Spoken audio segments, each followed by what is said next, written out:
Kalau udah ke doktrin, Anda akan menjadi benci duluan. Kita loh, saya sendiri, wallahi demi Allah, saya sudah mudah-mudahan saya ngomong udah bijak sebijak ini.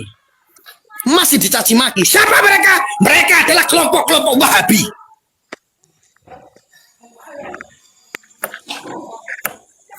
Mereka ngempet. Mereka nggak mengakui dirinya berpaham Wahabi. Mereka nggak mengatasnamakan organisasi Wahabi, tidak. Paling aman kelompok-kelompok Wahabi ini ketika menjelma menjadi Nusantara. Ketika menjadi Nahdlatul Ulama, mengaku Nahdiyin, pecinta Wali Songo, pribumi. Nah, ini yang lebih berbahaya, saudara. Bismillahirrahmanirrahim. Assalamualaikum warahmatullahi ta'ala wabarakatuh. Bismillah, alhamdulillah, wassalatu wassalamu ala rasulillah Sayyidina Muhammad ibn Abdillah wa ala alihi wa sahbihi wa mawala. Sahabat Tawaf Official dimanapun berada, salam sejahtera bagi kita semua. Mudah-mudahan kita semua senantiasa berada dalam kesehatan, dan tak lupa juga senantiasa diberikan kelancaran atas aktivitas kita semua.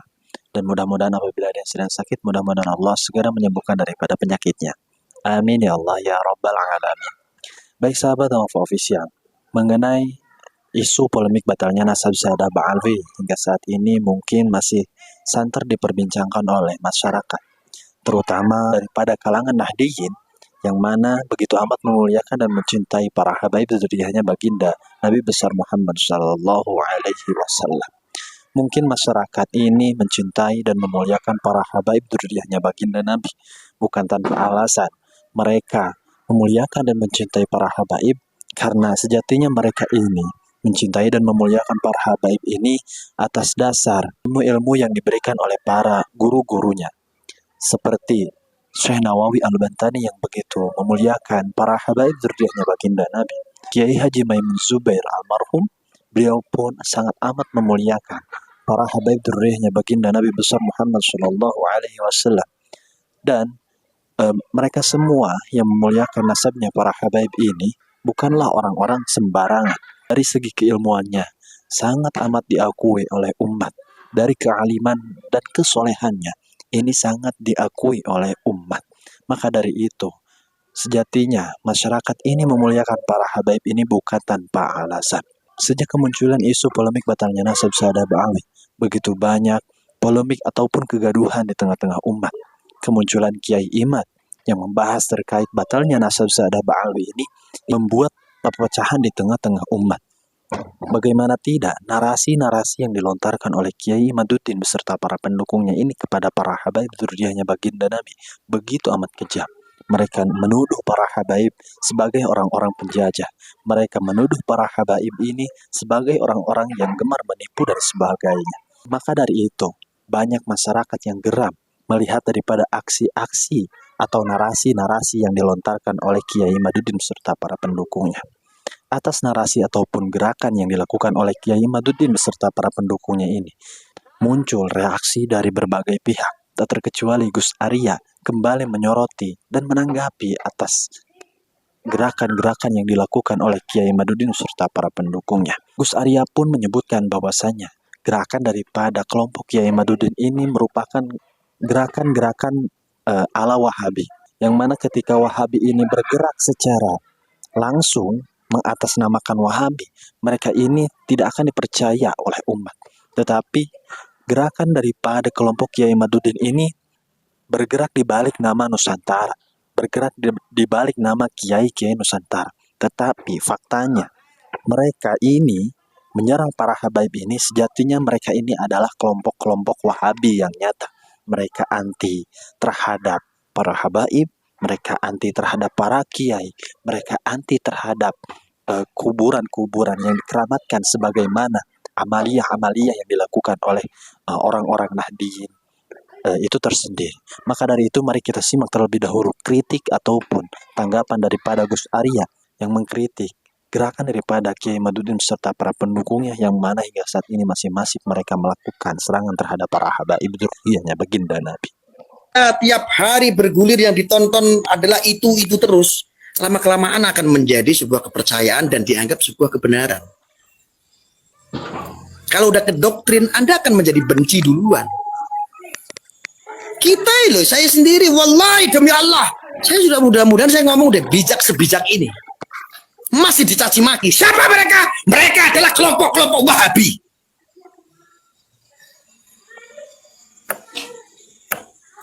Mereka ngempet. Mereka nggak mengakui dirinya berpaham Wahabi. Mereka nggak mengatasnamakan organisasi Wahabi, tidak. Paling aman kelompok-kelompok Wahabi ini ketika menjelma menjadi Nusantara. Ketika menjadi Nahdlatul Ulama, mengaku Nahdiyin, pecinta Wali Songo, pribumi. Nah, ini yang lebih berbahaya, saudara. Mereka tidak akan pernah mengatasnamakan saya FPI, enggak. Saya Hizbut Tahrir, enggak.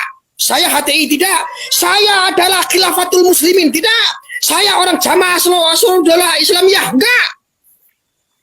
Saya Jamaah Islamiyah, enggak. Udah dibuarkan sama pemerintah.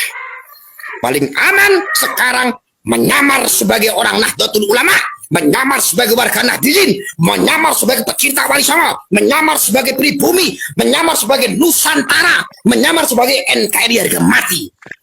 Dukungannya banyak, dijamin. Apalagi generasi pluralisme. Generasi pluralisme ini akan percaya ketika oknum-oknum penjahat, oknum nggak ada penjahat, nggak ada oknum, ding lupa saya. Ketika penjahat itu mengatasnamakan jihad, maka akan dilihat mulia. Dan hari ini mereka akan mengatasnamakan kita. Benar apa kata Bung Karno gitu. Melawan penjajah itu mudah. Bisa ditandai kalau mereka itu orang asing. Kalau hari ini yang dilawan oleh para alim ulama, para kiai adalah mereka sendiri adalah orang-orang yang mengaku pribumi, mengaku keluarganya sendiri. Bagaimana caranya?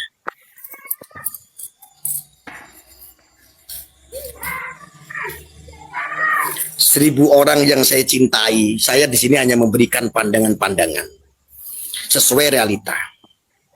Apapun masalah tesis tidak jelas. Jangan tanya, kok tidak jelas? Ya memang tidak jelas. Dasar Anda apa? Hanya berputar di situ. Dasar Anda hanya berputar untuk mencari pembenaran di medsos-medsos, di YouTube, komentar sana, komentar sini tanpa ada pembenar.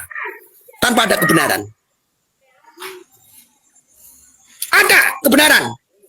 Tapi tesisnya. Baik sahabat Dakwah Official, itulah tadi kritikan atau sikap tegas daripada Gus Arya yang menanggapi atas gerakannya Kiai Imaduddin, yang mana hingga saat ini mereka masih terus menyerang para habaib dengan berbagai cara, dengan berbagai alasan. Mereka, kelompoknya Kiai Imaduddin serta para pendukungnya seperti Gus Abbas, Fuad Playred, Muharrar Hudori dan sebagainya, ini terus melancarkan aksinya menyerang para habaib dzurriyyahnya baginda Nabi besar Muhammad SAW. Bagaimana tidak, setelah mereka gagal menyerang para habaib melalui nasabnya, mereka menyerang lagi para habaib dengan narasi ataupun fitnahan-fitnahan, berbagai fitnahan mereka lontarkan terhadap para habaib. Salah satu contohnya, mereka, kelompok para perusak nasab ini menyerang para habaib, menuduh para habaib bahwasanya para habaib ini merupakan orang-orang penjajah, antek-antek PKI, dan hal-hal negatif yang sebagainya. Tetapi faktanya, mereka ini mengatakan bahwasanya sedang membela kiai pribumi, tetapi ketika ada penjajahan yang nyata di depan mata, seperti halnya kasus yang ada di Banten, yang mana Banten ini merupakan kelahirannya Kiai Imad, ini nyata-nyata kelompok daripada Imaduddin ini tidak ada suaranya sama sekali. Mereka mengatakan bahwasanya mereka sedang membela kiai dan ulama pribumi, tetapi faktanya banyak ulama yang dikriminalisasi, banyak ulama yang dipenjarakan, dan lagi-lagi kelompok daripada para perusak nasab ini tidak ada suaranya sama sekali membela para kiai, membela para ulama Nusantara. Jelas daripada gerakan kelompok mereka ini bukan sedang membela kiai Nusantara, bukan sedang membela negara kesatuan Republik Indonesia, bukan sedang membela kiai pribumi, tetapi mereka sedang melancarkan aksinya atas dasar kebencian terhadap para habaib dan ingin merusak amalia orang-orang Nahdiyin. Maka dari itu, bagi kita semua, jangan sampai kita terlena dan ikut-ikutan terprovokasi atas narasi-narasi bohong yang dilancarkan oleh kelompok para perusak nasab untuk membenci para habaib dzurriyyahnya baginda Nabi besar Muhammad Shallallahu Alaihi Wasallam. Mudah-mudahan kita semua senantiasa terselamatkan daripada fitnah-fitnah akhir zaman yang muncul melalui isu batalnya polemik nasab ini, dan kita semuanya tetap diistiqomahkan, mencintai, memuliakan, mengagungkan dzurriyyahnya baginda Nabi besar Muhammad Shallallahu Alaihi Wasallam. Amin ya Allah ya Rabbal Alamin. Pada konten kali ini dicukupkan sekian. Wallahul muwaffiq ila aqwamit thoriq. Assalamualaikum warahmatullahi wabarakatuh.